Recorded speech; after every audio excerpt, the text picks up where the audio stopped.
E aí pessoal, tudo bem? Bem-vindos a mais uma videoaula. Hoje, no nosso encontro de número 18, vamos continuar falando a respeito da NR9, o PPRA.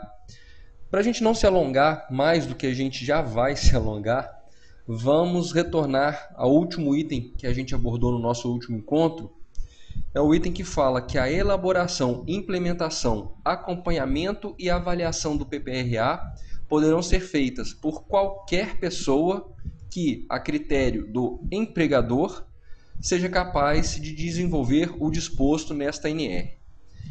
Gente, eu infelizmente, tenho visto muitos PPRAs elaborados, às vezes pelo próprio empregador, que o elaborador acredita que o PPRA é um documento, e não é. Gente, o PPRA é um programa, é uma postura da empresa frente aos riscos ambientais que existem nos ambientes de trabalho dessa empresa. Não é um documento. O documento a gente joga no Google, o que não é novidade para ninguém. A gente joga no Google, modelo de PPRA. Vão aparecer centenas. Ctrl+C, Ctrl+V não resolve. Porque enganar a fiscalização passou da época desse tipo de mentalidade. O objetivo é manter uma postura perante esses riscos justamente para evitar que esses riscos afetem a saúde dos trabalhadores que naquele ambiente de trabalho exercem suas atividades. E mais para frente a gente vai falar sobre isso, sobre a manutenção desses dados, o levantamento de dados, manutenção, correção, e que seja feita uma série histórica dessas avaliações dentro da empresa, para que futuramente, se necessário for, a empresa também possa se defender judicialmente, se for o caso, de uma alegação de que ela não cuidava da saúde dos trabalhadores. Através dessa mensuração, através da implementação do PPRA, que a empresa tem arcabouço probatório, digamos assim, para questionar uma possível demanda judicial. Mas isso aí a gente vai falar em seguida. Então vamos adiante. Na verdade, ir adiante é retornar para o item 931, que é o item que fala que o PPRA deverá incluir as seguintes etapas: antecipação e reconhecimento dos riscos, ou seja, vamos antecipar esses riscos através de qual processo? Através do seu reconhecimento. Vamos saber quais riscos estão presentes riscos ambientais estão presentes naquele ambiente. Estabelecer prioridades e metas de avaliação e controle, avaliar esses riscos e a exposição dos trabalhadores, implantar medidas de controle e avaliar a sua eficácia, ou seja, se essas medidas de controle estão ou não atingindo o seu objetivo, monitorar a exposição aos riscos e registrar e divulgar os dados obtidos.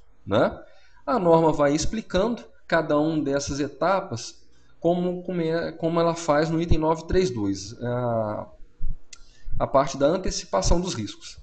Deverá envolver a análise de projeto de novas instalações, métodos ou processos de trabalho ou de modificação dos já existentes, visando a identificar os riscos potenciais e introduzir medidas de proteção para sua redução ou eliminação. Acredito que não tenha maiores dúvidas na fase da antecipação. Caso a empresa, o ambiente de trabalho vá passar por algum tipo de ampliação, reforma, modificação, enfim, deverá ser feita uma análise anteriormente a essa modificação, para verificar os possíveis riscos existentes a partir do momento que essa modificação foi feita. Por exemplo, um maquinário vai ser colocado, vai ser modificado, enfim, qual o ruído que essa máquina vai gerar. Esse aí é um exemplo para que seja abordado na fase de antecipação no PPRA. Reconhecimento dos riscos ambientais, identificação, localização das fontes geradoras, trajetórias e meios de propagação. No exemplo que eu dei do ruído, a fonte geradora vai ser a máquina. Essa máquina nova vai aumentar o nível do ruído, vai diminuir, vai gerar menos ruído do que a máquina que foi substituída. Tudo isso é no reconhecimento dos riscos. Caracterização das atividades e do tipo de exposição, uma parte aí que eu pulei, a função e quantidade de trabalhadores expostos, né? A coleta de dados, levantamento de possíveis danos à saúde dos trabalhadores quando expostos aos riscos identificados e a descrição das medidas de controle já existentes, se já existir alguma medida de controle. Né? Por exemplo, essa máquina que vai gerar um ruído. Né? O pessoal da administração está exposto? É só o pessoal da linha produtiva? Né? Ah, mas essa máquina já vem enclausurada que diminui em tantos por cento o nível de ruído. Isso é eficaz? Não é. Além disso, a empresa já tem uma outra medida de controle. Por exemplo, foi criado um ambiente isolado acusticamente para colocar essa máquina dentro dele. Tudo isso é na fase do reconhecimento dos riscos. Né? A avaliação quantitativa. Comprovar o controle da exposição ou inexistência dos riscos identificados na etapa de reconhecimento, dimensionar a exposição dos trabalhadores e subsidiar o equacionamento das medidas de controle. Ou seja, é quantificar essa exposição. Né? Através dela, a empresa vai comprovar que a exposição ao risco está sendo controlada ou aquele risco que foi reconhecido na fase de antecipação, né? Ele não existe. Por exemplo, essa máquina chegou e não gera ruído algum. Então, aquilo que foi previsto, né, através da avaliação quantitativa, foi mensurado que o ruído é infinitamente menor do que aquele que havia sido proposto, entre aspas, aquele que havia sido levantado na fase do reconhecimento.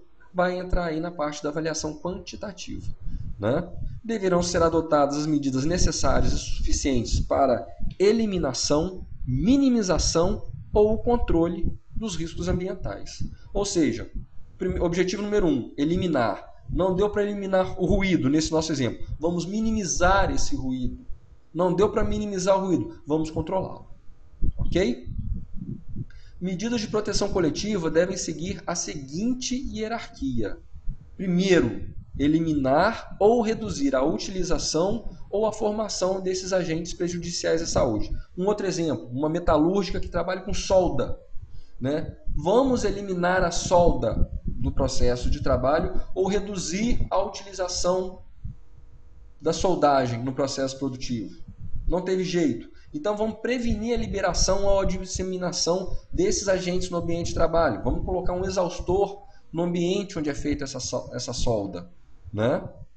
E a última medida de proteção coletiva, reduzir a concentração desse agente no ambiente de trabalho. Ou seja, um fumo metálico, ele é feito a solda com determinado tipo de metal, a concentração é muito forte. Tem como trocar esse composto químico, esse metal, trocar a composição desse material para que a concentração do ambiente de trabalho seja menor? Então, nessa ordem hierárquica, ok? Eliminar ou reduzir a utilização, né? Não foi possível diminuir a disseminação desse agente prejudicial à saúde no ambiente de trabalho, também não foi possível reduzir a concentração desse agente. Né? Agora, quando ficar comprovada a inviabilidade técnica da adoção das medidas de proteção coletiva, ou quando essas não forem suficientes, ou encontrarem-se em fase de implantação ou ainda em caráter complementar ou emergencial, deverão ser adotadas outras medidas obedecendo-se à seguinte hierarquia. Primeiro, medidas de caráter administrativo ou de organização do trabalho. Por último, utilização de equipamento de proteção individual. Gente, a utilização do EPI é o último item na escala de hierarquia para que sejam adotadas medidas de controle à exposição desses riscos ambientais. Eu estou cansado de ver o documento básico do PPRA propondo como medida de controle a utilização do EPI. Gente, primeira coisa, atacar o coletivo naquela ordem de prioridades. Não foi possível, por exemplo, vai ser feita a instalação de determinado tipo de máquina na linha produtiva, mas essa linha produtiva não pode parar. Né? Então, é inviável você parar uma linha produtiva por causa disso, daquilo. N fatores, né? Então, vamos lá, caráter administrativo, vamos dar férias coletivas para o pessoal, vai ser feita uma reforma, vai ter muita poeira, muita sujeira, vai ser refeita uma reforma geral na planta, e escavadeira, barulho, britadeira, enfim, né? Vamos dar férias coletivas para o pessoal, é um exemplo, medida de caráter administrativo, né? Não foi possível nada, é inviável a adoção de medida coletiva, não foi possível adotar nenhuma medida de caráter administrativo, EPI. É o último item da lista. Gente, é importante que isso fique claro, tá? Vocês que estão nos assistindo, que são técnicos de segurança ou que estão estudando para um dia atuarem na área de segurança do trabalho, gente, a utilização de EPI é o último item da escala de prioridades dentro de um programa, dentro da postura da empresa no combate à exposição a esses agentes prejudiciais à saúde. Ficou claro, né, pessoal? Vamos em frente. Né? O nível de ação é o valor acima do qual devem ser iniciadas ações preventivas, né? de forma a minimizar a probabilidade, a chance de que as exposições a agentes ambientais ultrapassem os limites de exposição. As ações devem incluir o monitoramento periódico da exposição, a informação aos trabalhadores e o controle médico. Na norma isso está tudo tá mais claro, o nosso objetivo é só dar uma geral mesmo a respeito da norma no nosso site, no nosso blog, melhor dizendo, sabinoSST.blogspot.com. Como sempre, vocês têm acesso à integralidade da norma, totalidade da norma, melhor dizendo. Né? O 9362 define as situações que devem ser objeto de controle sistemático, agente químico e ruído. Ok? Isso tem que ter um controle sistematizado, tá? Para verificar se isso está elevando, se está reduzindo, se está causando algum problema mais grave à saúde dos trabalhadores. Né? O 937 e o 938, eles definem a necessidade de se fazer um monitoramento constante da exposição dos trabalhadores aos riscos presentes nos ambientes de trabalho e de se fazer um registro desses dados para que se construa um histórico, que deverá ser mantido por um período mínimo de 20 anos e que deverá estar sempre disponível aos trabalhadores interessados, aos seus representantes, sindicatos, cipeiros, exemplos de representantes de trabalhadores, e para as autoridades competentes. Gente, é muito importante a empresa ter uma série histórica desse monitoramento para que, como eu falei no início, a empresa um dia possa, inclusive, se defender judicialmente de alguma alegação de que o ambiente de trabalho é prejudicial à saúde. Através do monitoramento constante, a empresa consegue comprovar que realmente prejudica ou que a empresa vem adotando e que essa exposição vem reduzindo ao longo do tempo. Responsabilidade do empregador: estabelecer, implementar e assegurar o cumprimento do PPRA, né, e dos trabalhadores. Colaborar e participar na implementação e execução do programa, seguir as orientações recebidas e informar ao seu superior hierárquico direto ocorrências que possam implicar risco à saúde dos trabalhadores. É muito importante o trabalhador ter essa liberdade, tá, gente? Os trabalhadores terão direito de apresentar propostas a fim de assegurar a proteção aos riscos ambientais, e os empregadores deverão informar os trabalhadores de maneira apropriada e suficiente sobre os riscos ambientais que possam originar-se nos locais de trabalho e sobre os meios disponíveis para prevenir ou limitar tais riscos e para proteger-se dos mesmos. Ou seja, gente, informação. Tá? A informação tem que ser clara, tem que ser livre, você tem que falar para o trabalhador naquele ambiente de trabalho ao tipo de risco que ele está exposto, ao tipo de situação de agravo à saúde, melhor dizendo, que pode acontecer se ele não adotar essa postura dentro do ambiente de trabalho. Tá? O conhecimento e a percepção que os trabalhadores têm do processo de trabalho e dos riscos ambientais presentes deverão ser considerados para fins de planejamento e execução do PPRA. Gente, é muito importante a percepção do trabalhador. Nada melhor do que a pessoa que está ali no dia a dia para auxiliar quem está elaborando e desenvolvendo o programa.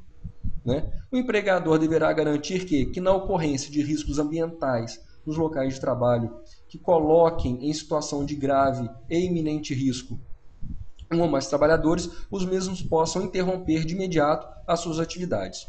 Gente,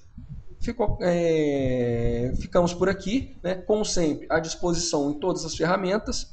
Um obrigado a todos, até a próxima, um grande abraço e tchau.